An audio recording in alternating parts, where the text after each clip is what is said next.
Yeah, good morning. We're going to get started quickly, shortly. Could somebody maybe close the doors?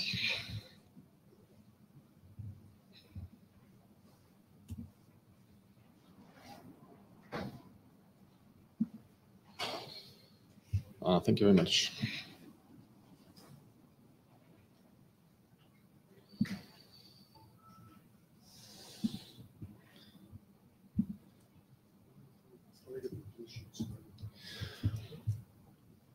Okay, good morning. Thanks for coming to ICNRG. We are Dave Wren, Börje Ullmann, and I'm Dirk Kutscher. This is ICNRG in Bangkok.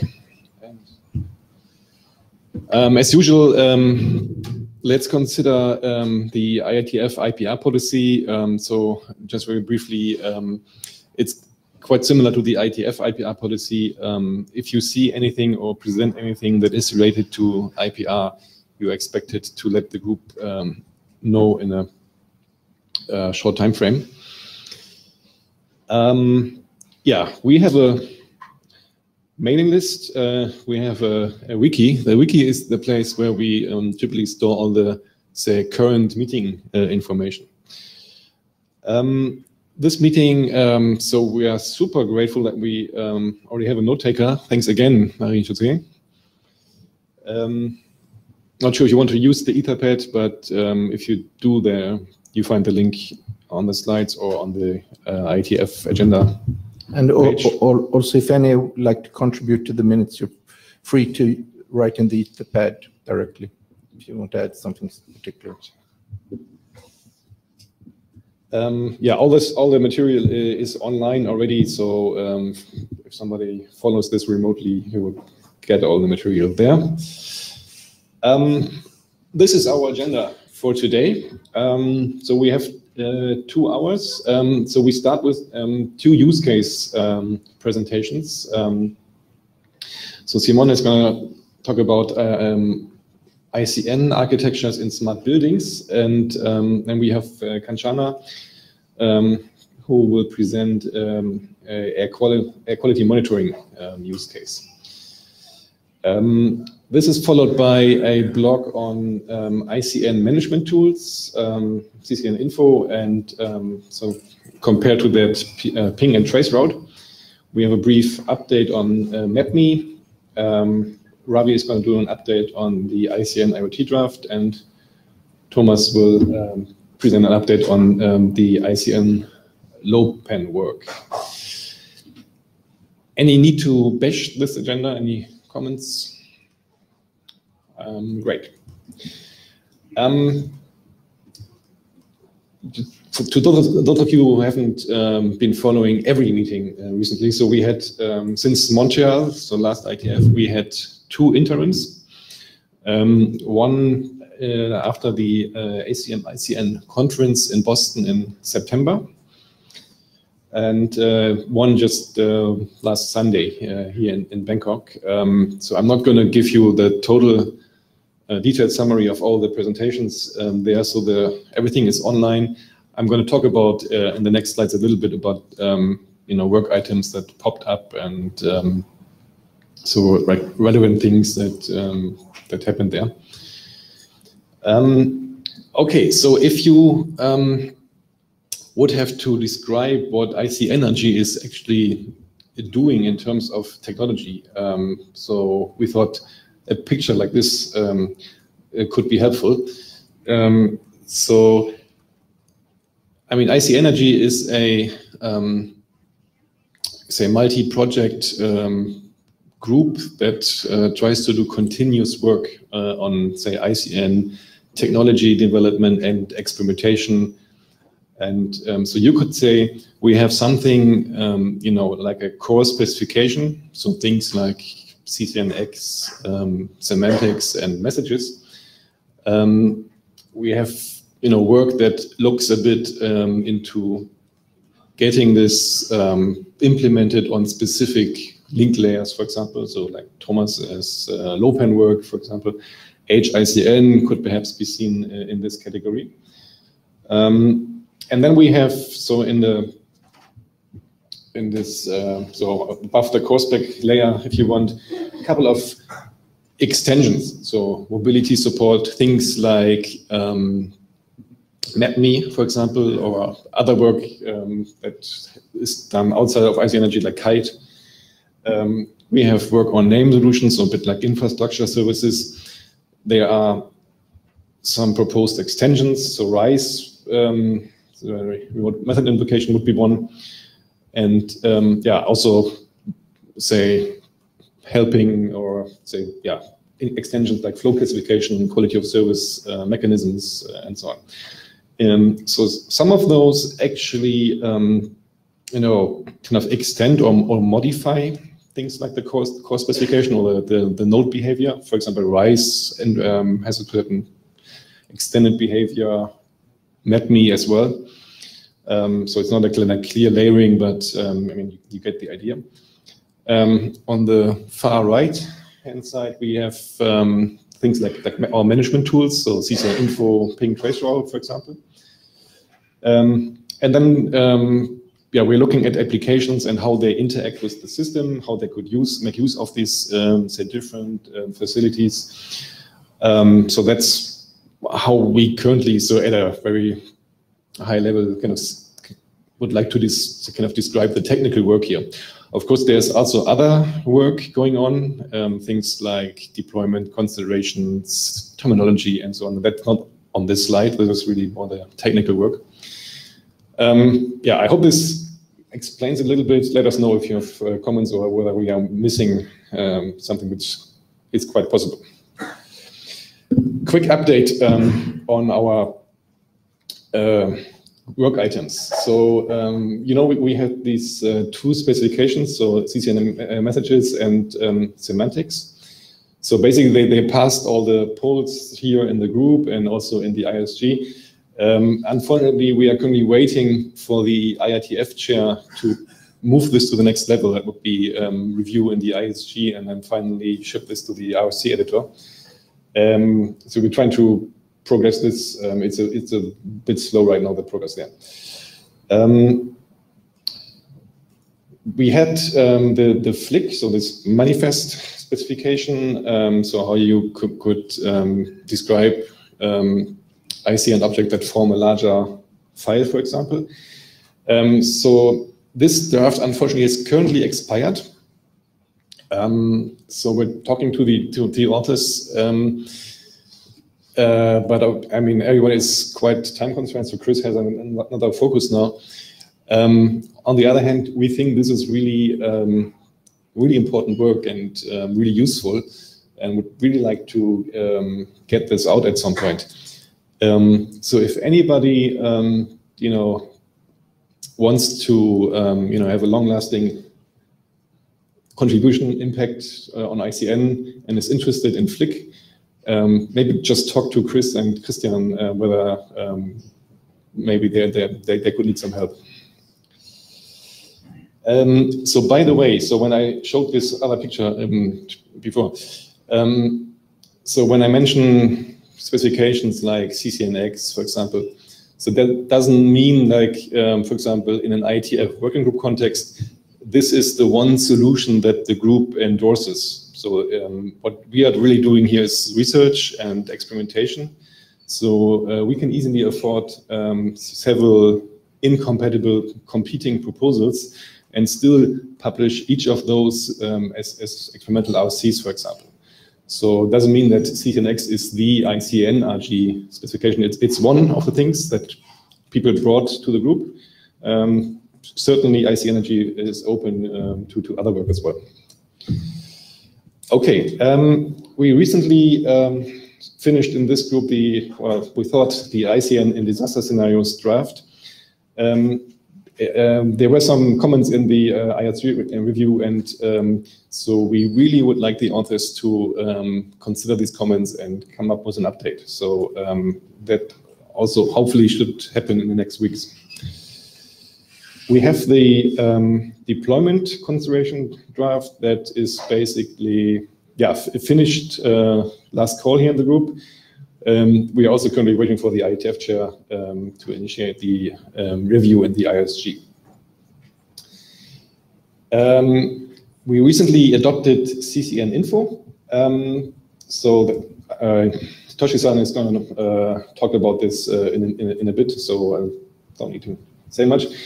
We also adopted the ICN adaptation to low-pan networks, with what Thomas is going to talk about later. Let's get to this a bit later. We also adopted 2 drafts on name resolution.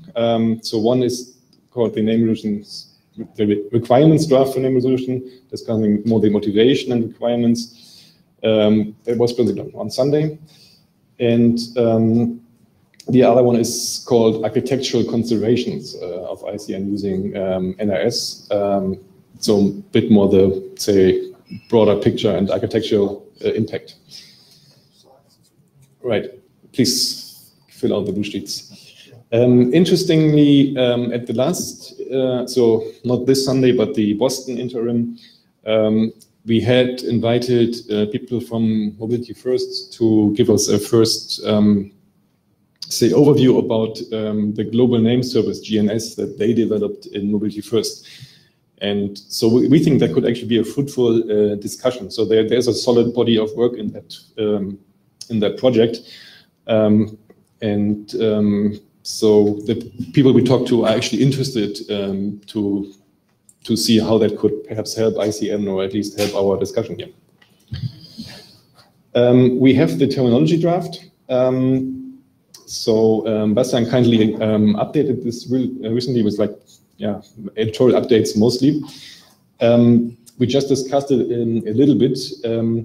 So Bastian is going to come back to you on the mailing list to ask for additional comments. We think it's relatively complete, and it could be one of the candidates that we, for the next draft, we want to finish up here and then publish eventually.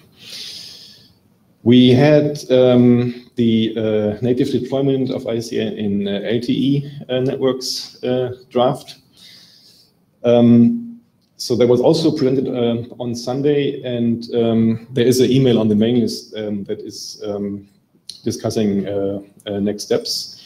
So I just point you to that right now. And Ravi later is going to talk about the ICN IoT draft, so how IoT can leverage ICN features. MapMe, so the Anchorless mobility support was updated. What happened is that Cisco declared their IPR. So recently on it's the usual Cisco policy. So Dave is going to do the update for the authors who couldn't make it this week. Ping traceroute as well. We'll talk about this later. So this is the, say, rather simple or basic path discovery and testing facility. We have a couple of things related to QoS.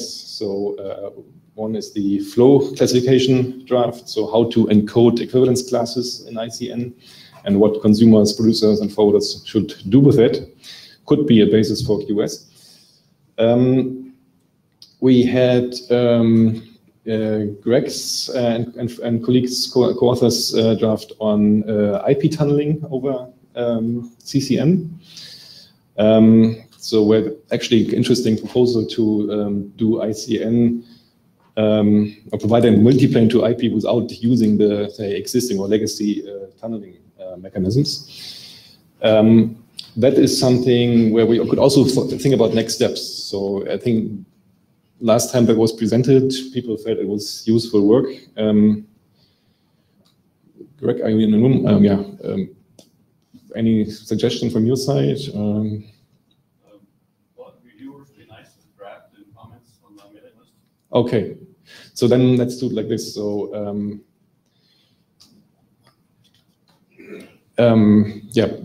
so let's initiate like a review on the mail list. So please, if you're interested in doing IP over CCN, have a look. We have the ICN over 5G next-gen core architecture draft, hasn't been updated. And we have the dynamic interdomain mobility support framework for ICN that was also presented, I think, 1 or 2 meetings before and hasn't been updated. There is new work. So I mentioned the flow classification earlier. So there's an additional draft on QoS. So that draft currently is describing how to basically use a diffserv-like model. However, there's a thread on the mailing list discussing slightly other options, and we had a really interesting discussion on Sunday. Please check the presentation on that one. And the minutes. And the minutes, yeah. There is a new draft on remote method invocation that we presented on Sunday that's intended as a general basis for NFN-like interactions in ICN. And we also have a new draft on AR, VR, so basically one application of ICN. And then a couple of other drafts that I don't go into detail about right now. So they're also in the data tracker, haven't been recently updated. Please let us know if you want to say anything about this or know anything about it. Otherwise, let's move on and start with the first presentation, and then it's going to be Simon.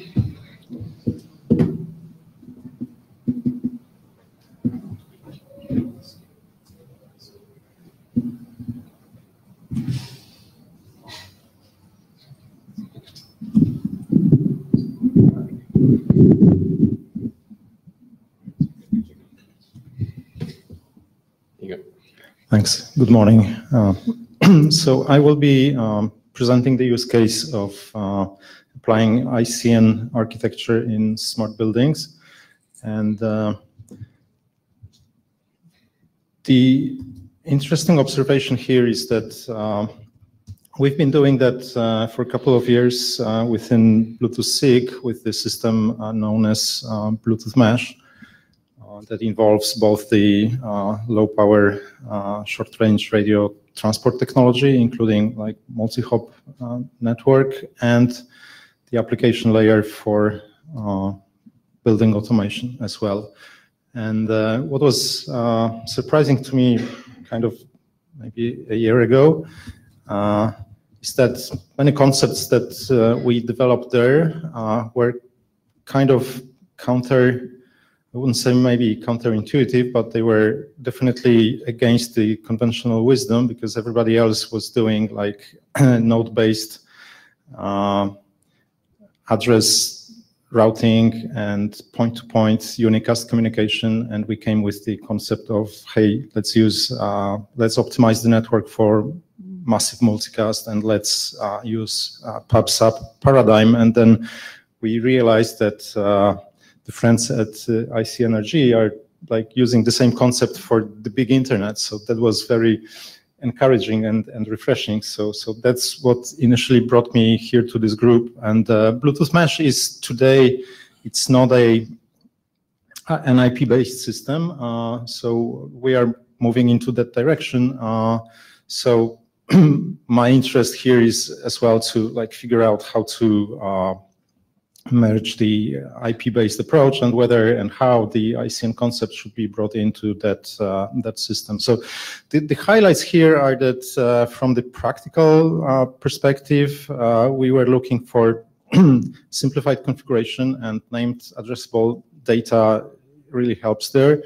We were looking at scalability and no points of failure in a network, and we realized that we need to use, like at the transport level, the network must support multicast as a primary method of propagating messages, and pub-sub is really the right way to go when dealing with bigger systems.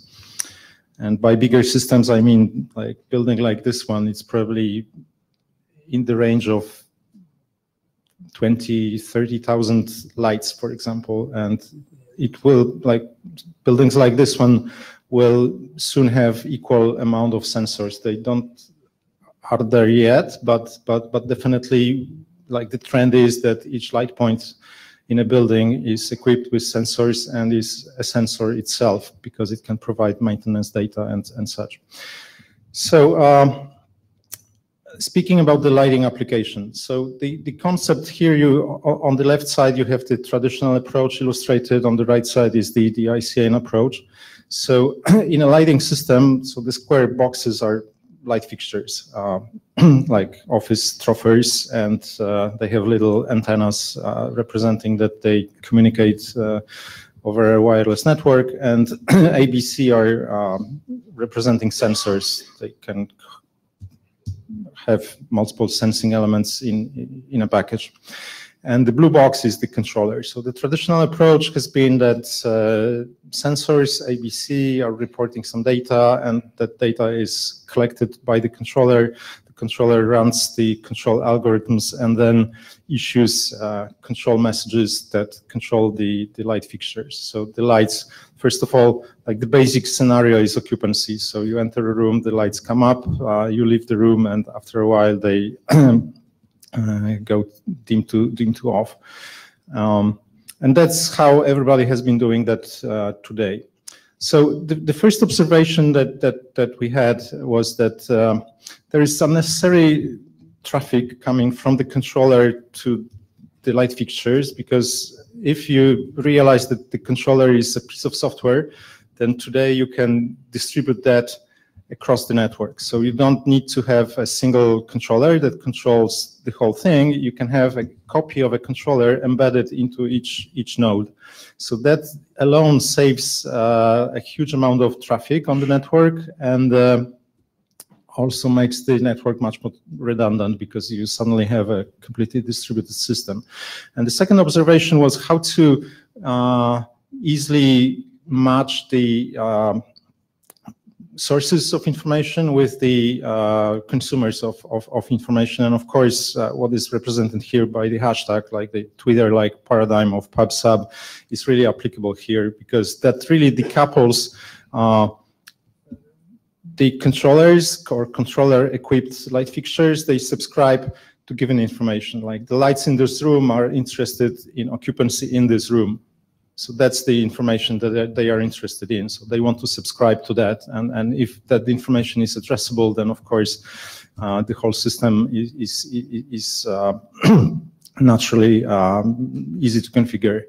And the sensors, they publish again, it's really not important how many sensors you have in the room. It's important that they all contribute to the whole block of information referred to as occupancy in the room we are meeting to, right? So meeting to occupancy is our addressable info block, and many sensors in the room contribute to that, publish to that address technically, and the light fixtures subscribe to it. And of course, you can have more advanced configuration as illustrated here. So Luminaire may also be interested in subscribing to ambient light level information. So that's referred to as daylight harvesting. So the luminaires closer to windows, they are dimmer, and luminaires that are further out are brighter to level the light level in the room. So in that case, you need at least two pieces of addressable information. One is the ambient light level, and the other is occupancy. Of course, you may have multiple zones, so that depends on how many light sensing elements you have. So you may have a zone that's closer to the projection screen and the sensors that are further out, and then you may want to set the thing that's close to projection screen, it is dimmer, because that makes the projection better visible. And also, as illustrated on the right side, the luminaires themselves can produce information, because they produce information about their status, their health, their operating parameters, and that's very important. And that information goes to another address that is like a system health address, and that may be subscribed to by a variety of system monitoring devices, like little boxes that display, okay, this is running okay, or the network operating center that can display the overall health of the entire system. And of course, you can mix and match. So it's really a peer-to-peer system. You don't have a clear distinction between who really is a consumer, because a consumer is also a producer. So it's a flat peer-to-peer architecture that anyone can contribute the information, and anybody can subscribe to that information. And what's interesting here is that this decoupling by addressing the information gives us the opportunity to really simplify the configuration, because yeah, I'll get there. I have one more slide. One configuration example that is also illustrated here, and it's color-coded. So the luminaires in the upper row, they are denoted by the orange antennas, and they subscribe to the orange light sensor. And ones at the bottom, the green ones, they subscribe to the green light sensor, and each luminaire has a occupancy sensor, and they are all in the same room. So you can imagine that all the lights, all the occupancy sensors, they publish to the same address. The orange light sensor publishes to the zone 1 address. The green light sensor publishes to zone 2, and then they subscribe accordingly. And again, this is a completely flat system with no privileged host or a controller, and it's completely distributed. So these are the principles, and Bluetooth Mesh, as I mentioned, it's been out there for some time already, and it's commercially available since July last year. There are today about close to 100 different qualified products, and they are interoperable with each other, so the installers can mix and match sensors and drivers and switches, dimmers from different manufacturers, and it all works based on that paradigm. So it kind of proves itself, because already there are case studies that showcase buildings that are equipped with exactly this system, and the benefits from the configuration simplicity and reliability are really huge. So the three highlights that I would like to illustrate here is how, for example, simplicity of configuration and maintenance is achieved. Once you have this indirect binding between producers and consumers by the layer of addressable information, operations such as exchanging a broken luminaire are very easy, because you just exchange the device, and then you only need to subscribe it to the information. On the sender side, nothing needs to be changed. So it's very, from a maintenance perspective, very, very simple. And scalability comes naturally, and it's even more natural taking into account the fact that this is a wireless network. So you don't have isolation between ports that the information is going. It's always broadcast medium. So nodes are overhearing each other. So it's inherently multicast by nature. That's how radio systems are built, and by distributing the controller application to the nodes, then we are like halving the amount of traffic immediately. And then, of course, because sensing is not only for one application.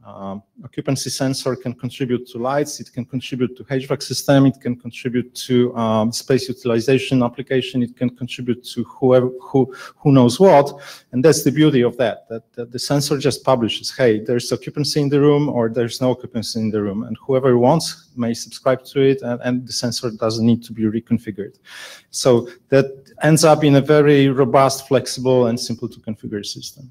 So that reliability aspect is also very important, because we really have achieved here the no single point of failure setup, because it's all distributed. So it marries the concept of ICN with the concept of distributing, which is the the trend that is really taking up today, and it really makes sense to push the computing to the very edge. So each node has its own controller logic, and it's capable of subscribing to whatever information it needs, and then it makes its own decisions. And if it fails, only one node fails, and the rest of the system keeps operating. So it's more like a swarm type of an organism. So it's a collectively intelligent system where each cell is just a contributor to the behavior of the overall system. So we are like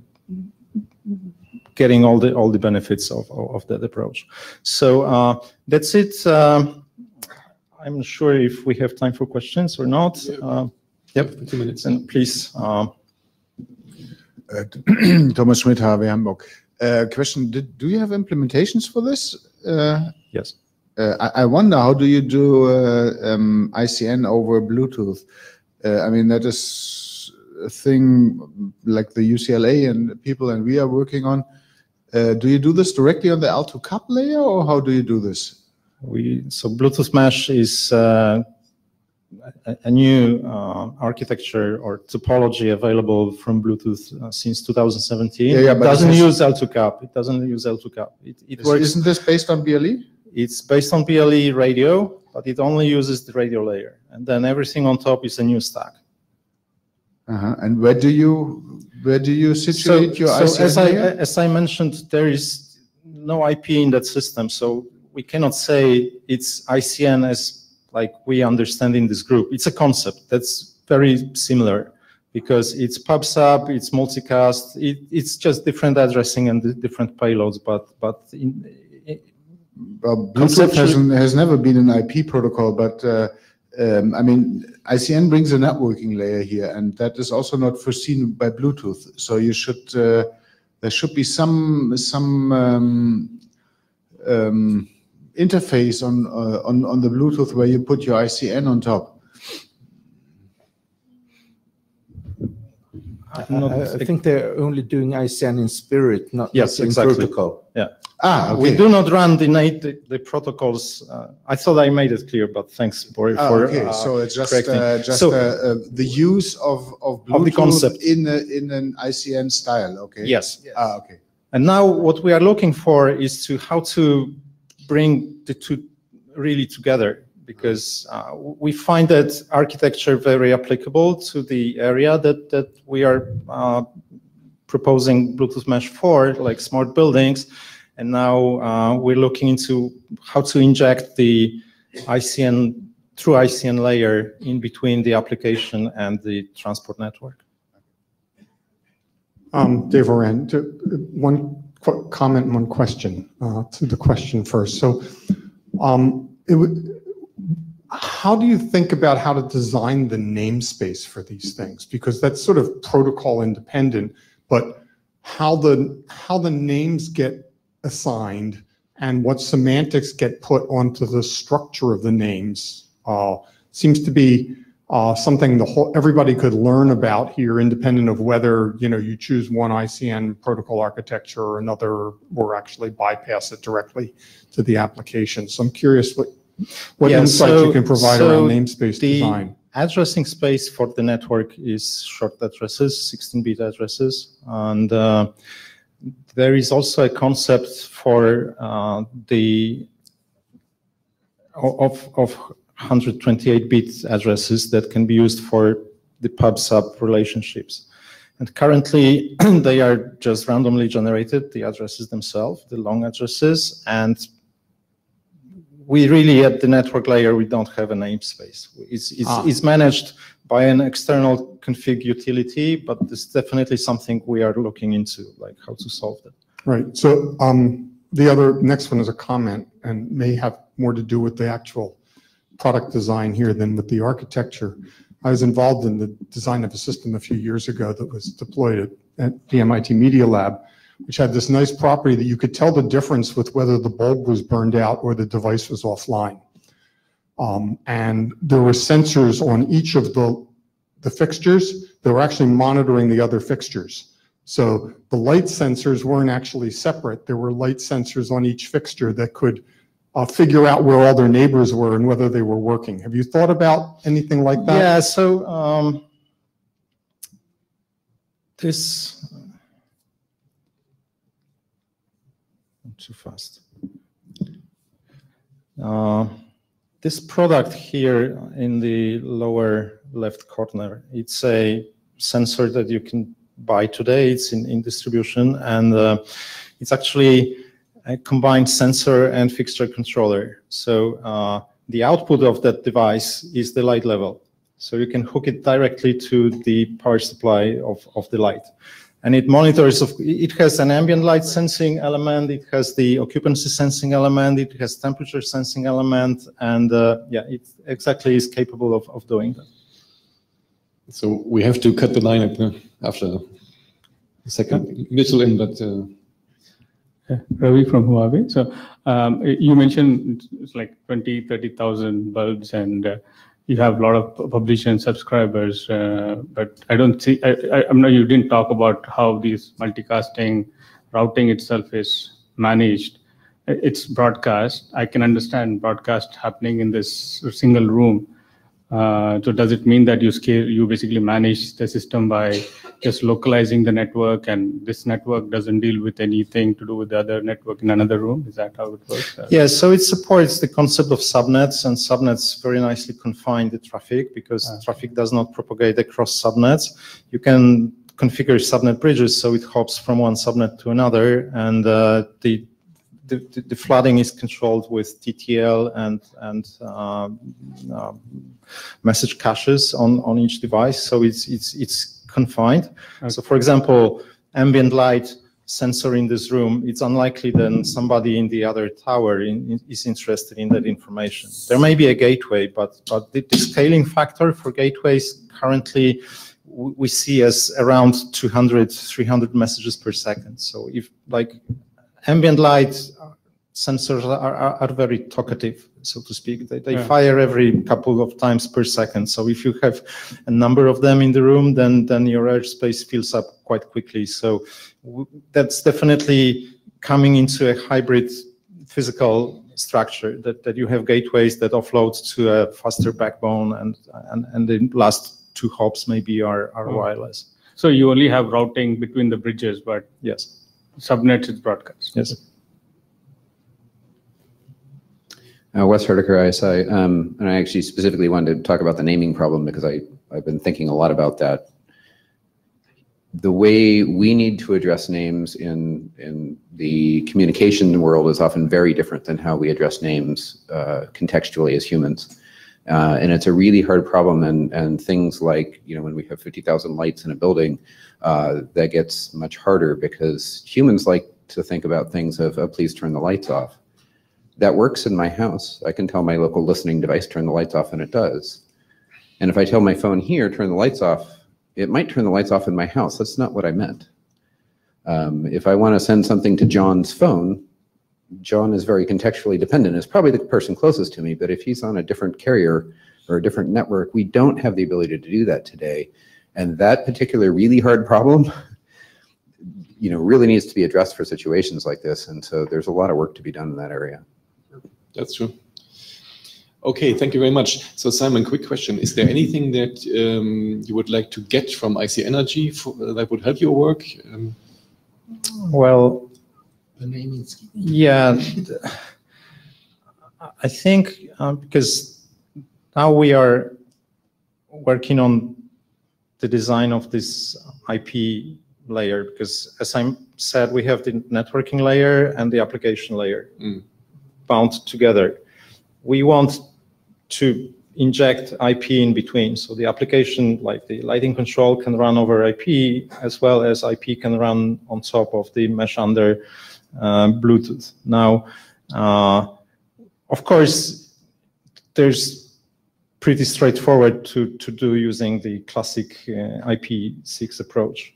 Now, what we are looking into are how do we take advantage of the ICN concept, because we consider it very relevant, and that's still a design work. So we are kind of more listening to what this group is doing, and that's, yeah, looking for input at this moment. When we are ready with the IP design, I think that I will be able to share that with the group, and then maybe collectively we can come up with the unified architecture, because that's definitely what we are after. Okay, yeah, sounds very good. Thank you. Thanks a lot. Okay, moving on. So we are extremely glad that we have Kanchana here today. So Kanchana actually previously pioneered the introduction of the internet to Thailand, and she's now considering to do the same for ICN. Just this one for... Okay, thank you. Right, thank you very much. And this talk was totally unplanned. We met in the lobby, and I was asked, what am I working on? So this is what I'm working on, air quality monitoring in Thailand. The problem of air quality is very serious, particularly in the north of Thailand, because a lot of crop burning, and as you can see that WHO has put very serious warning to us that 3.3 million deaths linked to outdoor air pollution. And you know, the reason why I get problem with my what do you call, respiratory system is because of this. And so this is the picture of the northern Thailand during the burning season, which is around March, April. You can see that with the WHO, the safety PM level was only 25 microgram. But what we observed in Thailand was over 100 in the north. So it's very serious, and problem mainly caused by hotspot. You know, the people burning their crops. So what happened today is that our pollution control department have their own very big sensors placed around the country, but it is not sufficient, because it costs around $300,000 US. So the whole country had, you know, less than 20 stations that measure this kind of information. At the moment, there are a lot of people who get interested in this area, and a lot of them are using I don't know what the sensor, and they upload data. But the government say this data is not reliable. Now another observation that the government does is to use the satellite images to detect the burning in these areas, and they also issue ban period where any burning is illegal during the 2 months period. So we propose to use the sensors to do ground level monitoring of the PM 2.5, which is the thing that causes your lung to, keep creating a lot of health problems. So with this one, we try to make sure that we can provide timely warning to the local communities that get affected by PM 2.5, so that people can stay indoor, not going out to the to inhale the PM 2.5. So in my mind, I was thinking about, in the end, since I met Licia in 2011, when I listened to her talk at a conference, and I think, this is something I've been waiting for. I wanted to use the network more than just sending information. I wanted to be able to compute and using the network just like, very big distributed computers. So the idea of using NDN started since 2011, but I didn't know what kind of application I can try this NDN on. So with this particular problem, I found that it fits very well with NDN because we are dealing with a very remote area where the network is very often disconnected. So you cannot rely on a centralized system to do any data analytic and feedback, to provide the feedback to the community. You really have to have your own decentralized system, and you should, since you have decentralized system in a village, nobody is willing to pay for for electricity to run a centralized system, even in the village themselves. So if we can distribute computation to every node, then the load is distributed to everyone. And I think the NDN concept fits very well with that. So another thing is that we have multiple data sources where each node produce stream of readings and all the time.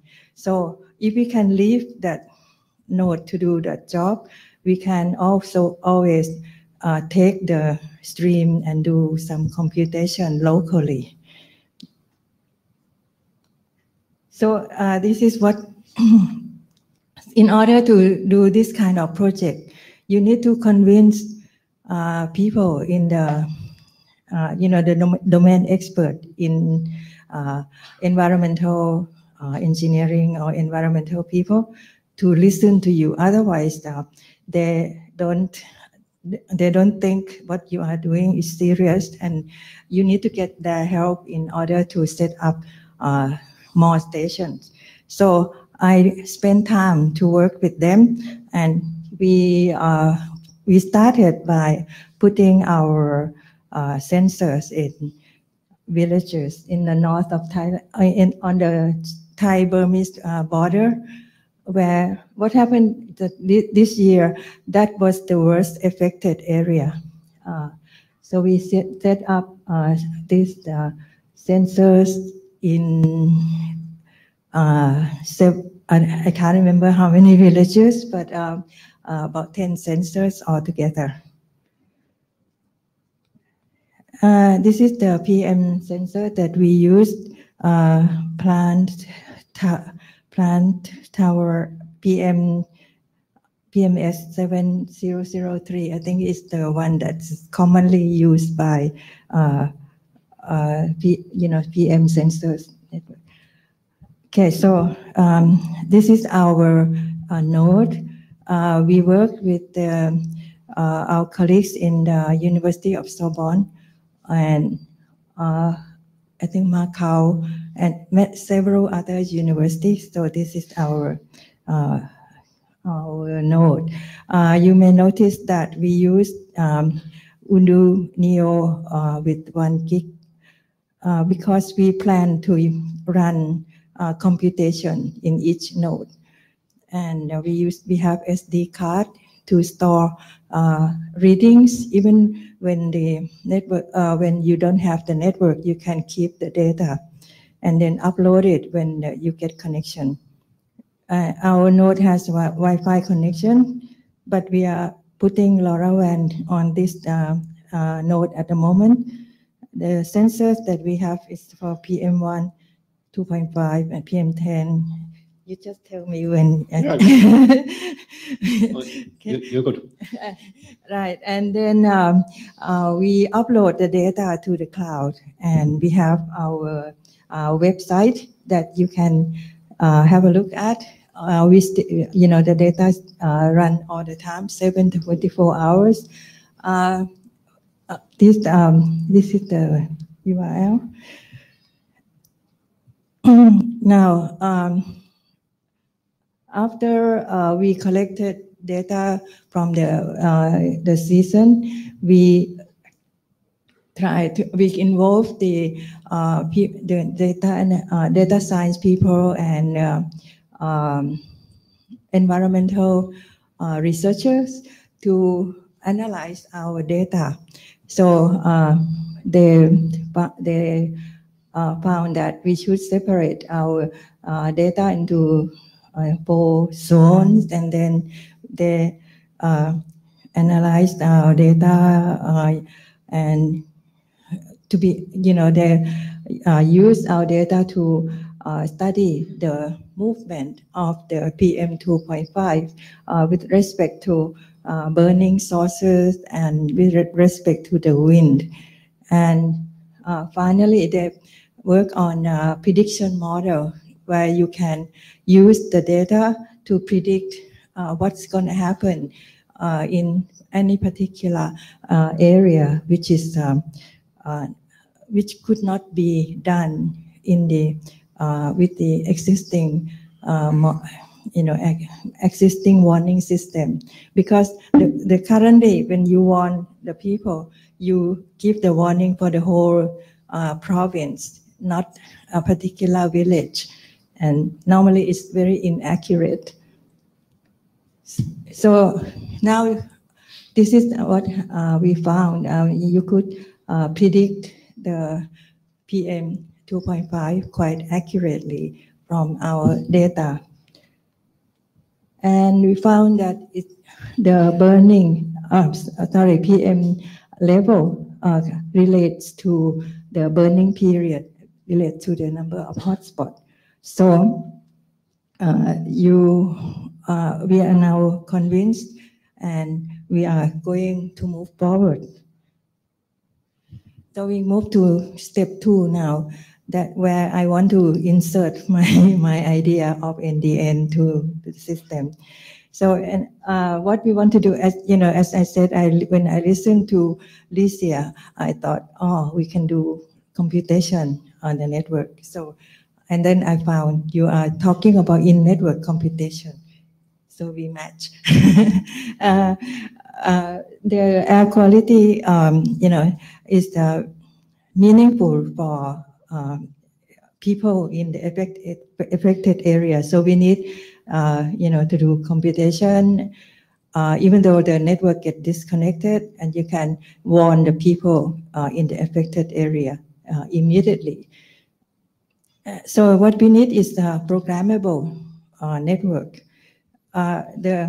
What we need, the kind of question that we need to query the network is something like to search for a possible source of fire. Okay, so if you have this kind of interest, you, instead of asking for a particular stream of data, you should be able to send your query to the network. And the network can find, you can write a program that say this kind of question can be handled by searching for sites with higher and higher PM at that particular time. And then you can trace back to the source of the fire. Of course, you can take, you can also use the wind direction to guide your search. So this kind of computation should be done locally. And the next question that we can do on this kind of network is that each community, affected community, would be interested to know what will, the PM level for tomorrow or for for the for very near future, not weeks ahead. So they would send interest to find. In order to do that, the node has to do some some modeling and prediction. And in order to do that, you need to get stream of data from the neighboring nodes, and you have to get the reading from the wind sensor and then feed that to the prediction model, and then you can provide the prediction. So this is the kind of thing we think that fits into the ICN framework. Right. So what we are doing now is that we continue with the project. We try to expand the sites. We are trying to scale and put our nodes in other countries because there are many colleagues that are interested in using our node. We are trying to expand to Laos, Philippines, Indonesia, and Malaysia as well. Thank you. Thank you very much. Super interesting. So we have time for one question. One. I have two. One question.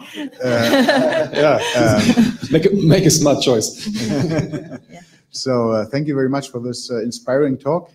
Thomas Schmidt from HW Hamburg. Actually, the first question is a simple one. Wouldn't it be useful for you to have small energy autonomous nodes that use harvesting? Then you, of course, would need to use smaller nodes than you use in the moment. Yeah, these nodes that I just showed you would be the node that would it's like a gateway where you do processing. We are building smaller nodes, and which just provide a reading. But maybe the more interesting question, do I get you right? I mean, if you say you're searching for the highest pollution value or something, that you're actually asking for a routing scheme that routes along something like the steepest descent or something, like searching maxima in data value? We found that if your sensor is nearer to the source of the fire, the PM level is higher. Yes. So we can use NDN. We send the interest for higher and higher PM. Then you can find the geolocation of that particular sensor. Yeah, the question it means that we want to find the source of the burning. Yeah, I understand. Wouldn't this actually translate into routing problems so that actually your interest is guided along the right. The interest, you increase the level of the PM in your interest, and the solution, once you send the interest, the node that answer to you would be the one that is closer and closer to the source. Okay, thank you. Thank you. Yeah, thanks again for bringing this to us on very short notice and making yourself available. Please keep us informed about the progress. Okay, so we're now entering the second block where we want to talk about management tools. And without further ado, I'd like to hand it over to Toshi-san.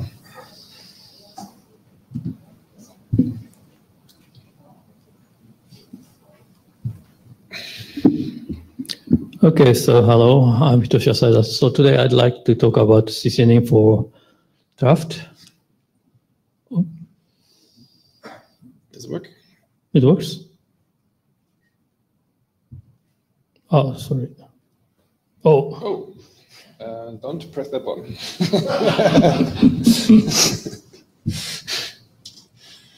Okay, so this is... It's possible that the clicker does not work with this PowerPoint emulation, so just let me know if... okay. So we published a paper with the name of the contrast and submitted the same contrast as an individual draft, and now it revised with a new name, which is CCN info, because the contrast is a little bit complex. Difficult to understand the real meaning. So we changed the name, and now last month it's accepted as a research group draft. So this is a initial version of CCN info as a research group draft. So, yeah, normally yes, but it takes time. Okay, so what CCN info can provide? Actually, I already mentioned, and I already talked about the benefit and advantage, what kind of information or what kind of status we can obtain using CCN info. So it's a really powerful networking tool. And also, precisely because it's a really powerful networking tool, we need to have some function to enable some access control or policy configuration for information disclosure. So this is also included into this draft. So this is a basic behavior. CCN info consists of two messages. One is a request message and the other is a reply message. And the request message is initiated by CCN info user, which is a consumer usually, and forwarded toward the publisher based on the FIB entry in a hop-by-hop manner. And the request message includes request block and report blocks. I detail later. And the reply message is oppository initiated by caching router or the first hop router attached publisher or publisher itself and forwarded back toward CCN info user along the PIT entry. And this reply message include reply block and reply sub blocks. This one also detailed later. So, so this is newly defined. The message newly defined several type values. So the CCN info message itself is compatible with CCNX 1.0 TLB format, but request message consists of a fixed header. This is a regular CCN message format one, and also request block TLB, report block TLB, and name TLB. So these two request block TLB, report block TLBs are new. And the reply message also consists of a fixed header as well as a fixed request block TLB, report block TLB, name TLB. They are same of the request message because we just use the same message and replace the type field message type. Message type field to reply message and appended the reply block or sub block TLBs. So these are the new type values we need to understand. So packet type, request, reply, top level type, hop by hop type, and CCNX message type.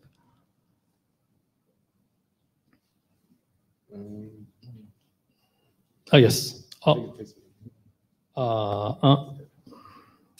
Well, I made the animation, but it's already finished. Okay, my animation is not really rich, so. So what happens is your PowerPoint file is rendered in the web browser, basically, so it doesn't show the animation. Okay. So, okay, so then this is not so meaningful. But anyway, so initially the consumer initiate a request message, and the request message type is specified into this field PT request actually, but now it's already, animation is already done. So now it says reply, but initially it's a request. And the intermediate routers insert their block, report block inside the hop headers, step by step. And finally, the last hop router or publisher itself changed the message type field to reply and appended the reply block and the reply sub block information. These are the information that this includes his caching condition and so on. So the various information is inserted in these reply block and reply sub blocks, and then forwarded back to the consumer.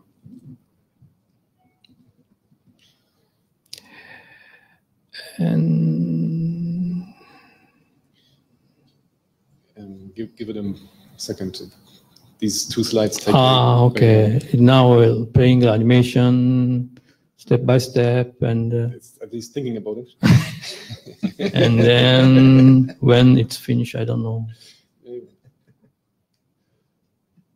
I assume CCN info, when you deploy it, actually runs faster than this, right?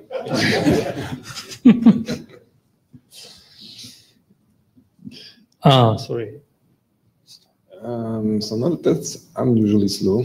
Just to go to the next page. Yeah, I'm trying. It worked better before. Oh my, come on. You want to take a question? Yeah, let's take a question. Press the button. Hey Eve, can you hear us? I can hear you. Can you hear me? Very well. Great. I was curious, even though the animation didn't work, presumably, are you sending just a single interest and then it is generating multiple responses as it wends its way through the network? Or were you sending multiple interests, each of which go somewhere different? So this kind of multi pass support will be explained later. So could you just ask again later? Sure. Okay. So because regularly means that if there is no, okay, I'll explain it. So this is a request message and newly defined several type field and several type TLV field, and I should quickly show this, right? And request proc report. So please read the draft because it's too detailed. And reply message, it's broken. The figure is also broken, so please read the draft.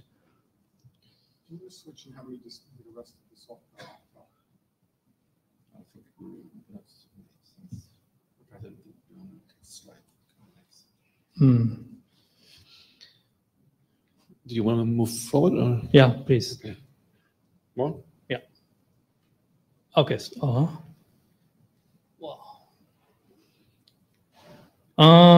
Sorry, it's really broken. The slide is broken. So anyway, so CCN info provides some unique behavior, which means that it's not a regular interest.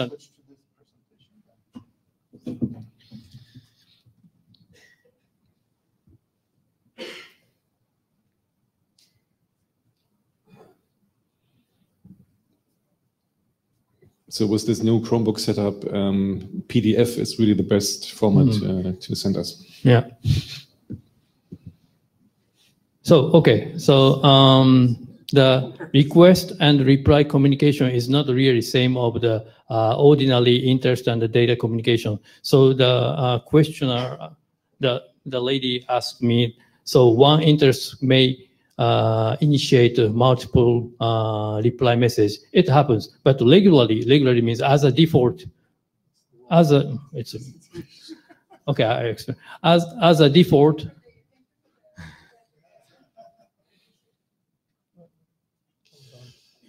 so as a default, so the CCN info message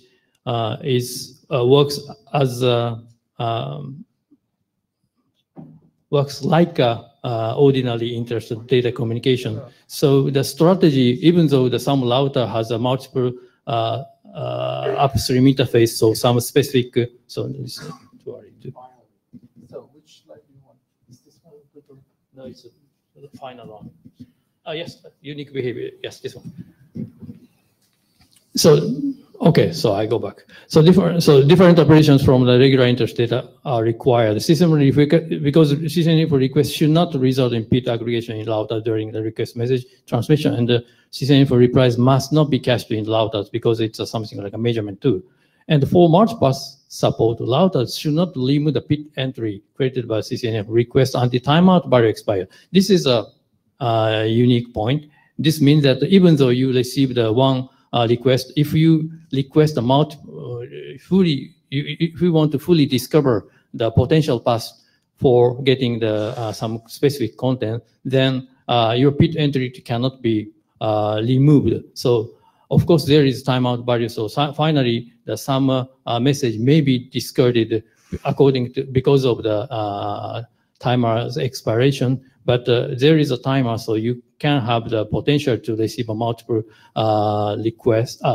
replies from upstream routers. Well, I understand this is a good point to discuss. So can I go? I don't know. Should we discuss question immediately or? Okay, so first, please. The question is, I mean, this seems to me like a unique opportunity for an attacker. I mean, this is a nice attack vector to flood the pit, isn't it? Maybe. So similar vein, but maybe in a more positive cast. Making this a separate message type means you don't necessarily have to do resource allocation the way you would for interest data exchanges, which means the fact that you're breaking flow balance allows us to rethink how we do the resource allocation for doing these operations. One thing you'd really like to know when the request message arrives, it's what's the worst case number of reply messages that might come back. Do you have something in the request message that bounds that? Because if you had that, the resource allocator could keep track of just how much bandwidth might be needed on the reverse direction to return the replies. Have you given any thought to that? So I think there are several, not definitive, but several solutions. One, the simplest solution is something like rate limiting. So you can just, so there is some upper limit that you can stop, even though there is someone, something like a bogus reply happens, then the router just can discard everything and he doesn't need to reply back to the consumer. Yeah, we should talk offline about the problem with a scheme like that, because if you want to do that, these messages now have to be way lower precedence for bandwidth than normal interest data exchanges, which means they won't work when you need them the most. Let's go talk about this offline. Okay. But in general, my feeling that rate control can help something. And also if we have some router, something like a router verification mechanism inside this protocol, then maybe bogus traffic can be also discarded. So, but anyway, so this is a very detailed. So I want to go to the next slide. So this is really important discussion point and one of the important open issues. So maybe I will back to that kind of discussion. And I expect that this kind of discussion happens here. So I already mentioned that. So how we can enable the multiple support. The regularly as a default, so the CCN info message exchange is behave as something like ordinary internet data communication, because CCN info request as a default complies with the strategy, and CCN user could trace the actual forwarding path. So usually, if the strategy allows a single path, even though some router has a multiple FIB entries toward some specific content, finally the consumer received a single data because bit entry was already removed. So regularly, if we follow that kind of regular behavior, then we don't eliminate some problem. But as an option, we should have some potential to capture the all potential forwarding path information or potential caching places that someone may want to retrieve such kind of information. So as an option, we should have some capability to allow that getting the multiple reply to consumer. Okay. And policy information. So this is also it's a little bit tough. So we can just skip today. And discussions. So there are several. So this is an initial version of the research group draft, and I know there are several open issues and discussions we need to discuss. So especially for multiple discovery, and this one is also a little bit detailed, so we can just skip. And no, go back. Go back. Yes. And the neighbor verification. So actually, as an academic paper, we already published how the neighbor can verify each other without having something like a CA, so something like a central management system. So we already published a paper, Transaction Network Science and Engineering, and I may have a chance to refer this paper for the revised draft, or if this is really useful, we also have a plan to submit as a different or another document, internet draft, and we can discuss more. And others, maybe we have a lot of discussion. So please keep in touch and let's start a discussion. And if you have some interesting comments, then I'm really happy to hear. And okay, so today I'm happy to announce our new implementation we call CEFO. And this is a software platform enabling CCN-based communications. It's open source, written in C. So you can just access to HTTPS CEFO.net or just capture this QR code now. Then you can go to, no, it's too early. Too early. It's too early. So there are several interesting functions and interesting implementations, so functions to be implemented. And there is two daemon.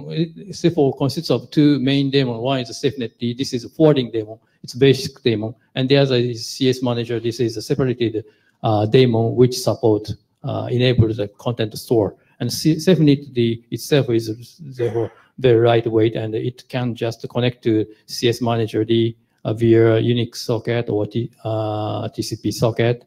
And also, usually, I hope, the many researchers or engineers want to develop their original implementation, but they are usually, I don't know usually, but many times don't need to care the PIT management or FIB management itself. So, for example, if some of the researcher or engineer want to develop the caching algorithm, replacement algorithm, or some other algorithm or transport mechanism, routing mechanisms, they can all implement as a separate plugin libraries. So plugin library is just built in the CEFO, SafeNet-D or CS Manager D, and they can extend easily there and create their own CCN communication building blocks. And there are several operational tools, utilities are also supported, and also, of course, the Safe info. This is a CCN info already implemented. So next page. So this is a very, very easy, simple demo. So we just capture the screen and CCN info, CCN : news, science, and this is topology, consumers here and publish here, and this is routing cache. So, and we set up 10 millisecond delay for each, and then the consumer send a request and toward along the FIB, and then the CCN info request is arrived at R5, then R5 reply back toward the consumer. So this is a one-way delay, you can see, and this is round trip time. And there is a cache information here, and this content is, so the size is blah, blah, blah, and COB, and how many interests he received, and what kind of chunk he stored, and the expiration time, and so on. Next, please. And this is, so someone just want to trace the network condition, and he doesn't care, for example, caching condition, and he want to know the march pass condition instead. So in that case, consumer here and the cache is there, R2 and R4, and this request message is transmitted and toward the publisher, but actually the R1 is split the request message, and once request message is sent toward R2, and once request message sent toward P2 maybe, or R4 or somewhere here. And finally, R2 and R4 reply back to C. So he received two messages. Actually, he received two messages. So one is from router 2 and the other is from router 4. And each has a RTT. Next.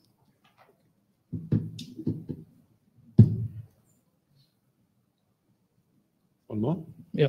So this is the final slide. So CCNF4 is compatible with CCNX TLV format, and it's a powerful network tool providing various information, and it's already implemented in C4. C4 itself is, of course, it's a really ongoing. There are maybe lots of bugs, I know, but we have been working for to mature the quality, and we are really sure that we need to address many open issues, but maybe step by step, and we will revise the ID. And the comments is always welcome. Thank you. Fantastic. That was a nice surprise. I have one question. Have you considering the scope flooding to some kind of scope, interest that is going to? Yes, yes. Actually, the our specification already been mentioned about something like a expanding link search, something like expanding link search. So you limit the hop count, and then your request must be stopped at that hop count. Okay. And or oppositely, if you already know the caching information within, let's say, the small network, which is, for example, hop count is 3, but you don't know from 3 to hop count 5, for example, then you can specify hop count 3 between 3 and 5. Then you can search the 3 and 5, how many caches are located for your content. So it's already specified, and our implementation already supports this one. Thank you. We need a little AV support here, I think. So I just checked the license for C4. That seems to be the special NICT license, but it's like permissive MIT license, like, right? BSD second clause too. So it's a very third clause. Sorry, BSD third clause. So so it's you can copy modify just to keep the copyright. It's very right. Wait. Great. Okay, so while we're getting set up again here, so Dave is now going to talk about ping and trace route. So we're running a bit behind on time, so I'm going to do this at light speed. Some of you have seen this work before. It fell into kind of hibernating state, but now that the research group has gotten interested in really moving forward on management and instrumentation tools, we kind of brought it back. What happened? The screen. Okay. So our view, and Hitoshi-san and some of us have talked about this a lot, is that there isn't a one-size-fits-all instrumentation and management tool for things. CCN Info is kind of your big toolbox that can do a whole lot of things and get really rich information back from the elements in an ICN network. The ping and trace route are much more like, at least conceptually, the equivalent IP world tools, which is they're intended to be extremely lightweight and usable by end users to at least get some sense of how things are working. So the contention is, where's the right button? You're using the other. No, that's okay. Is that we need some lightweight tools for troubleshooting before employing more heavy-duty tools like CCN Info. And we'll see that these have a very different kind of target and a very different kind of approach to how they're done. So the first of these is ping, and you can think IP-style ping in your brain as your mental model for this. What we want to be able to do with ICN, since it's a richer architecture in many ways than IP, is to get information back about the targets of requests in an ICN world. So the questions we'd like to ask with this is a particular ICN forwarder reachable? Is a producer application reachable? And is a cached object on the path to a particular producer reachable? And in the process of doing multiple of these, just like we can do in the IP world, you can run several of these and to get some statistics like average and dispersion on round trip times. So one of the things we note here is that if you want to talk about the forwarder, since we're in a routing by name environment for ICN, you need to give names to the things you want to route to. So in this case, we're not necessarily interested just in getting to application objects, but we need to talk about the forwarders, which means forwarders need names. Now, I would claim, independent of any of these particular tools, you don't have a manageable network at all unless the forwarders have names on their own. So these can either be globally routable under the name of their administrator, or use some kind of forwarding hint within an administrative domain in order to get to the forwarder. What we've seen in the IP world is that some operators don't like to externalize the names of their internal resources because for one reason or another, it may open them to outside attack or competitive analysis of how their own domain is working. But at any rate, the forwarder names need to be known in some way. The second question is an application producer reachable? So we'd like to discover the forwarder that has the local connectivity, in other words, in the same system instance with the application. And then because we support caching in ICN, we'd like to be able to cut off one of these exchanges and answer that there's a cached version of a particular object that is available on path at a particular forwarder. The other thing we'd like to be able to do, and this comes up in the CCN info context as well, is to be able to do RTT measurements in the presence of multipath. This is a generally difficult problem. Some of us have tackled it in the context of trying to do multipath congestion control.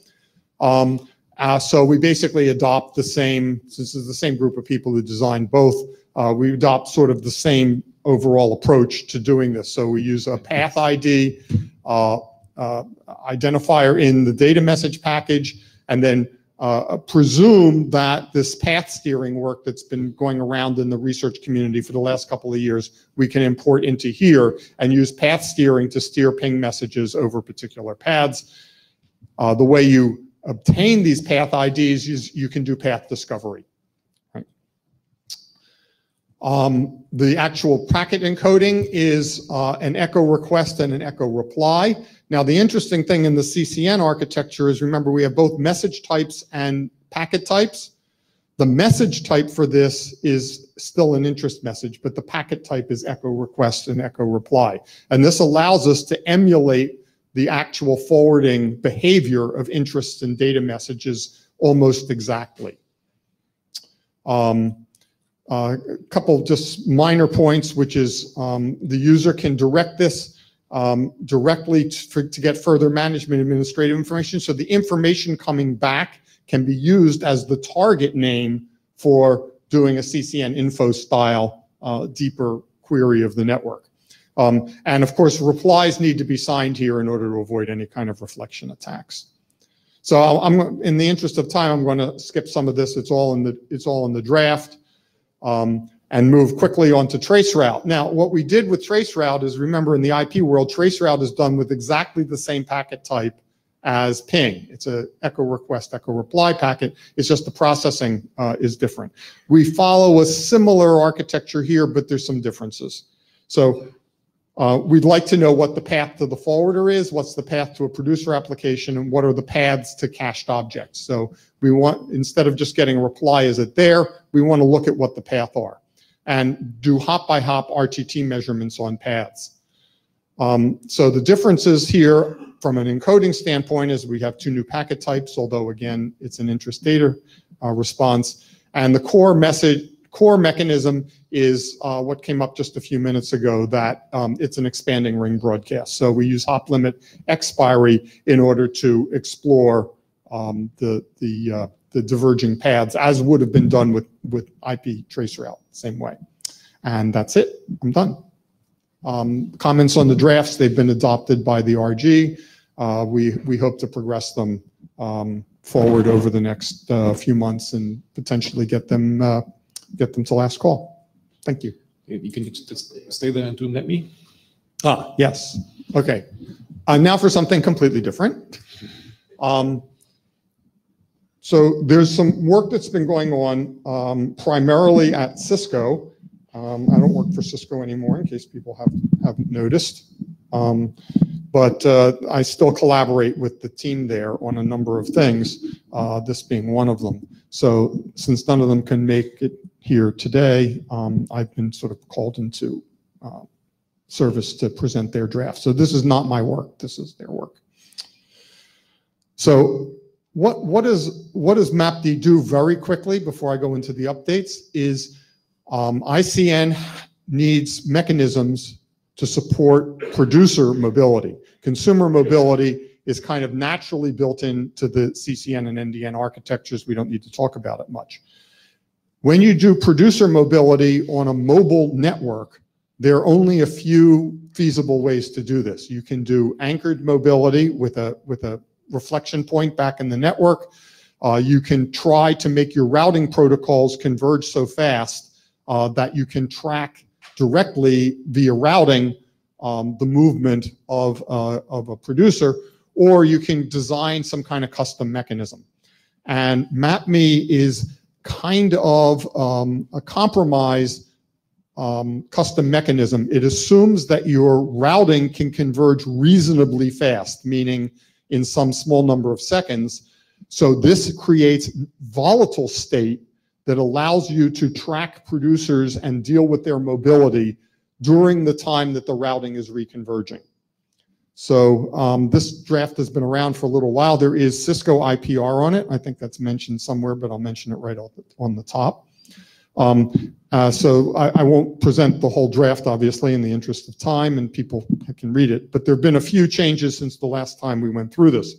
The first is that the original spec had a sort of like a full-blown retransmission management scheme. So it had its own kind of transport protocol properties for the control messages that were going back and forth between the diversion elements that did the bypass routing. These have been simplified considerably. It turns out it didn't need all those mechanisms after building it and trying it out a bit. Secondly, there were some assumptions in the previous version of the draft was that what you were talking to as an output face was simply a layer 2 mobile network interface to a mobile network. This scheme obviously has much more broad applicability to that, so the descriptions have been broadened to deal with any type of face, including tunnels, IP tunnels, UDP tunnels, any kind of tunnel. So that's been expanded. Last time there was I forget whether it was in Cambridge or the previous meeting, we had a presentation on the socket interface that has been designed for HICN and potentially other ICN flavors. And it's now, this scheme is now implemented for that socket interface. So the code that you get is workable with the socket interface that's been provided by Cisco for HICN. So where we are here is that despite the name of the document, it's been misnamed originally, and the chairs had, too busy to worry about that too much. This is not yet an RG adopted draft, even though it's named as if it were, although it's marked in the data tracker correctly. We'd like more feedback, or the authors would like more feedback from the ICNRG community. Find out whether other people are interested in taking the implementation and using it for various things, and see about, we'll talk more about adoption of this and whether it's a good idea in Prague. Thank you. Thanks a lot, Dave, for doing this quickly. Yeah, so we think this is a nice, useful mechanism that could help with producer mobility in some scenarios. Please have a look and let us know and let the authors know what you think. All right, so we're moving on. Ravi is next. Update on the ICN IoT draft. Yep. Hi. So this draft has been in this group for some time. So the basic goal of this draft is, it's more an informational draft. So the idea is to basically present how ICN, it would be a good kind of a network stack for to serve several IoT applications. And so I mean, since it's been there, I hope people who are interested would have gone through it at least once. And so I'll not go into the history of the draft as such, but just focus on the changes that we have made. So primarily, we have cut down on the authors list. I mean, so primarily to the set of authors who have been actively contributing to the draft, and we have included iTouch too, and who's been contributing now.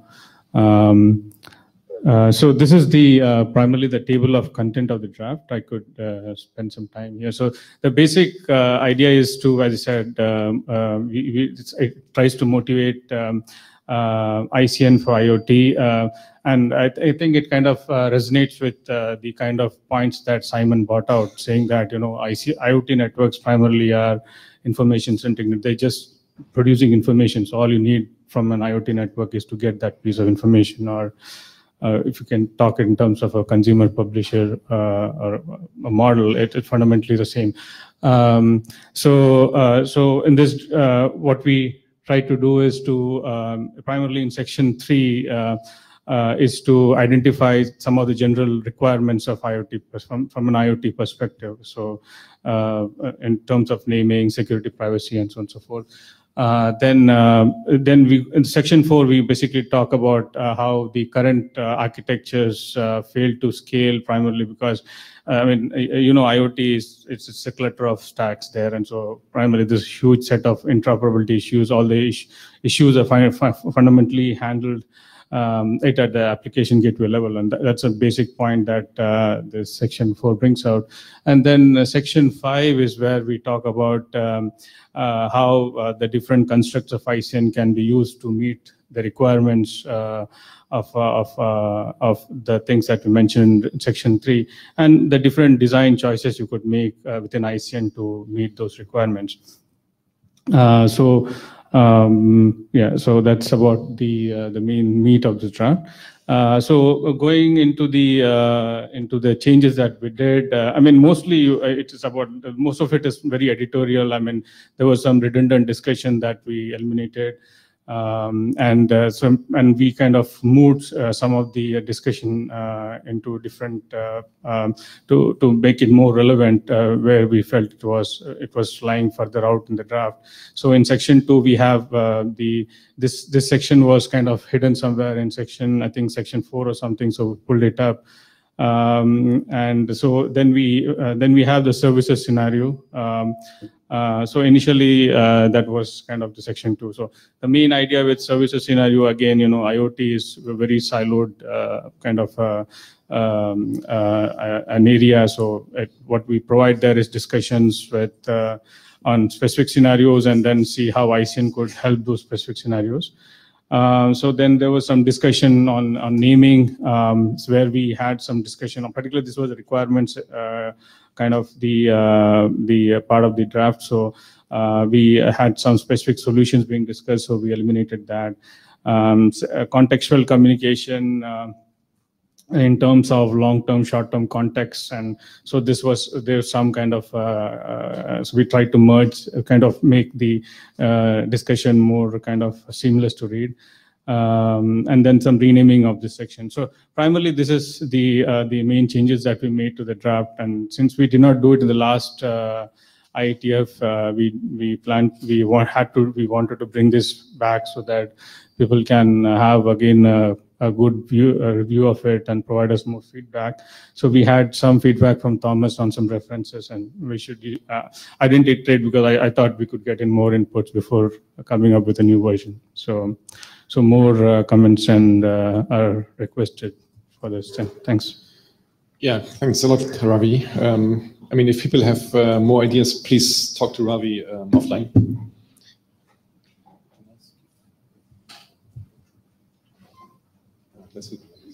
Okay, thanks. So Thomas is next. Update on the LoWPAN specification.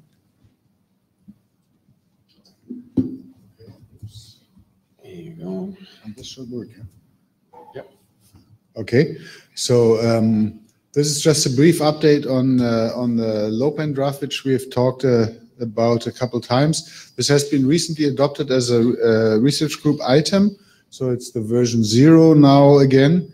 And what has been updated since the last version of this document is basically the CCNX stateless compression schemes that hadn't been defined yet. We only had defined NDN. And then, there's a renaming. We use ICN LOPAN as a name to make it more inclusive for the different ICN dialects, and then security considerations were added.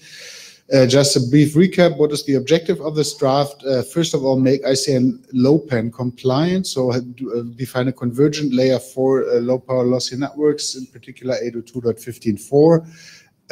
Adapt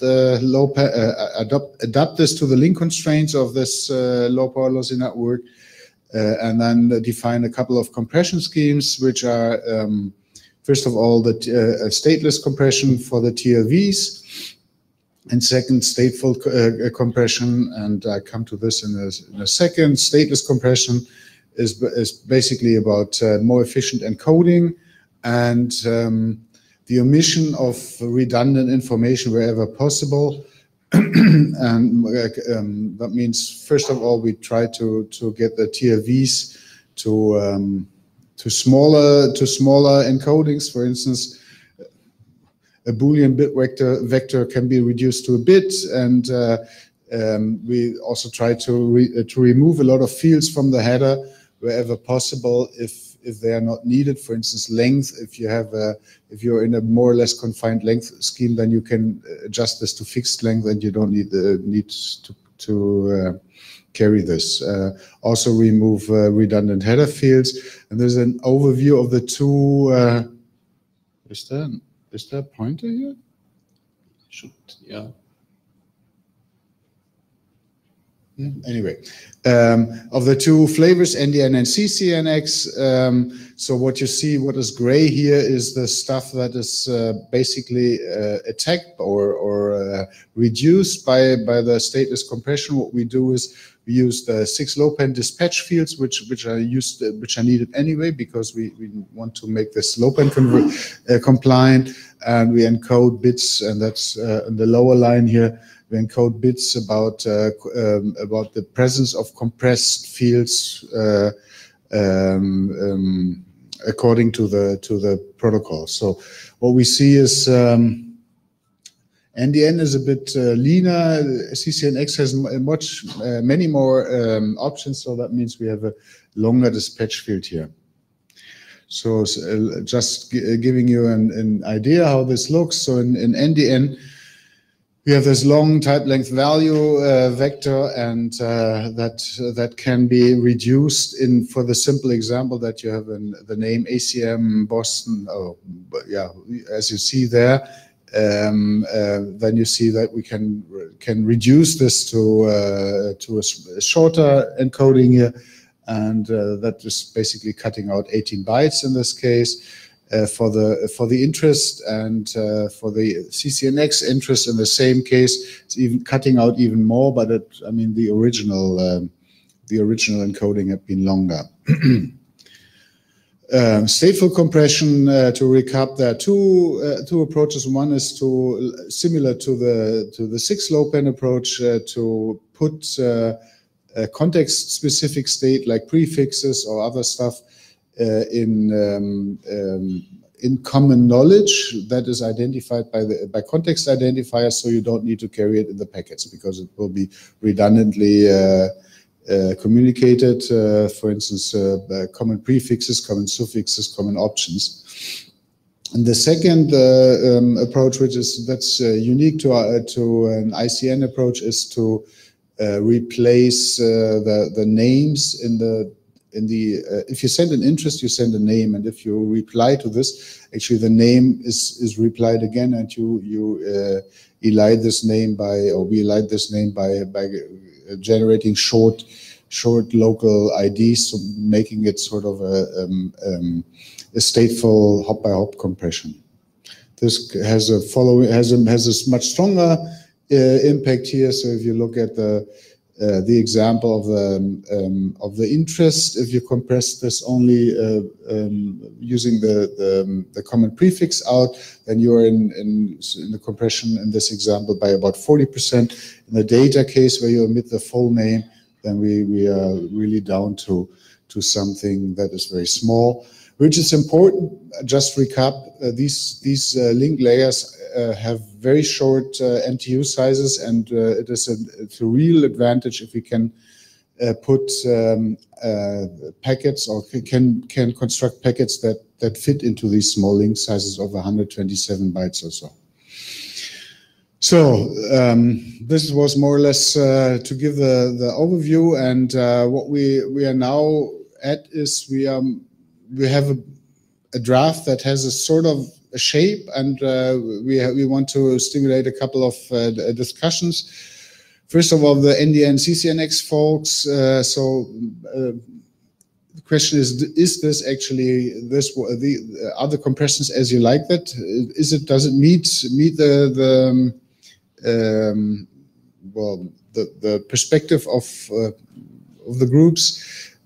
Also a question that some type and length restrictions in the compression, so names can be only a certain number of bytes, name components and so on.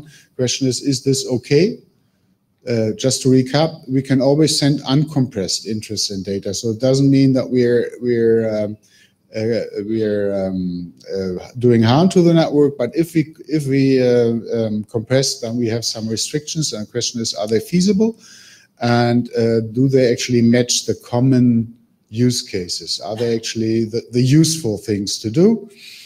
And another call to the community is on the implementers. We are working on implementing stuff, and we are recently started a collaboration with the NDN OT team in UCLA. Actually, the NDN OT team was recently formed, and the question is,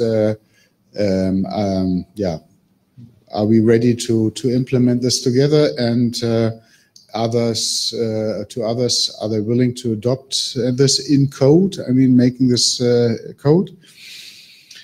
Yeah, and to all, of course, are we in line with key use cases, or did we miss anything that is really relevant here? So please speak up on this. And our next steps will be continue implementations, get more code running, get more experiments, get more real experiences.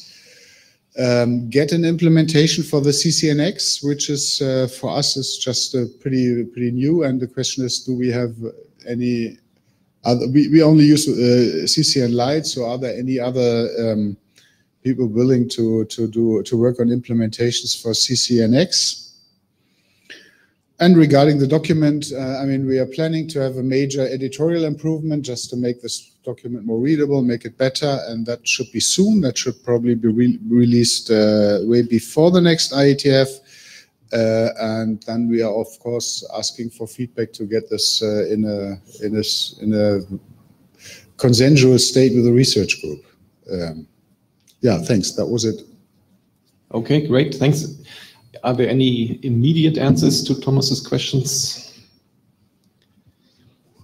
So, what could we say? So, when you do like one or two revisions, maybe get this done before Montreal, so summer IETF next year? That will be an option. It depends a little bit what the feedback is. I mean, if we have very, very controversial feedback, then we have to deal with it. If we converge quickly, then yes. Yes. Okay. Yeah, sounds very good. Thanks. So just to put this into perspective, this is a really interesting piece of work because it enables us to, run the semantics of ICN without translation with a, say, convergence layer that is specifically adapting to the needs of constrained networks. And it's a very elegant way to basically have end-to-end ICN communication on the semantic level. And maybe that's actually something that you guys want to look into for your Bluetooth work. Great, thanks. Thanks a lot, everyone, for being so good on the time. So that gives me actually a chance to do a little exam with you now. So I hope you paid attention. for the German speakers, Hefte raus, Klassenarbeit. So in the beginning, I kind of tried to give you this overview about the technical activities here in ICNRG. And so if you're a networking person, you will surely see that there's some essential piece missing for a comprehensive communication framework that is supposed to do something useful. Anybody? So we have packet forwarding service. We have technology on management. We're thinking about apps, mobility. What is still needed to prevent the collapse of the ICN internet? Guys. Come on, routing and congestion control. Right. So routing and congestion control. So it's not like there's no work on congestion control. There's been really good work. It's just hasn't been brought to ICNRG. So so in case you are looking for a way to make a dent in ICNRG, you could consider either one of those two topics. All right, thanks. That was just a quick reminder I wanted to communicate. By the way, both of those are careers, not projects. Okay, great. That brings me to the end. So yeah, we are planning the upcoming meetings. So probably we'll have the same setup in Prague. Depends, of course, a bit on what people bring to us. In previous year, not this year, but so sometimes earlier, we sometimes did an interim in January. So we haven't prepared anything yet. But if people want to do something, host something, please talk to us. That's a quick interim in Tokyo. Not sure whether we can align with that, but yeah, let us know. The default state is that the next time we meet will be in Prague. Yes. So if someone wants to meet sooner than that, we'll work with you to arrange it and make it happen. Right. Okay. Thanks again for the good presentations and thanks for coming.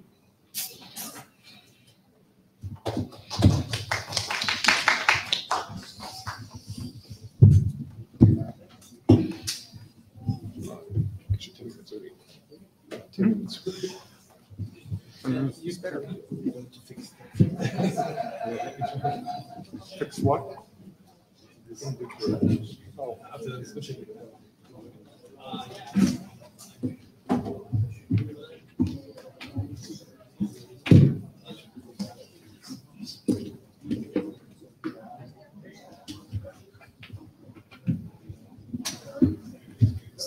Probably.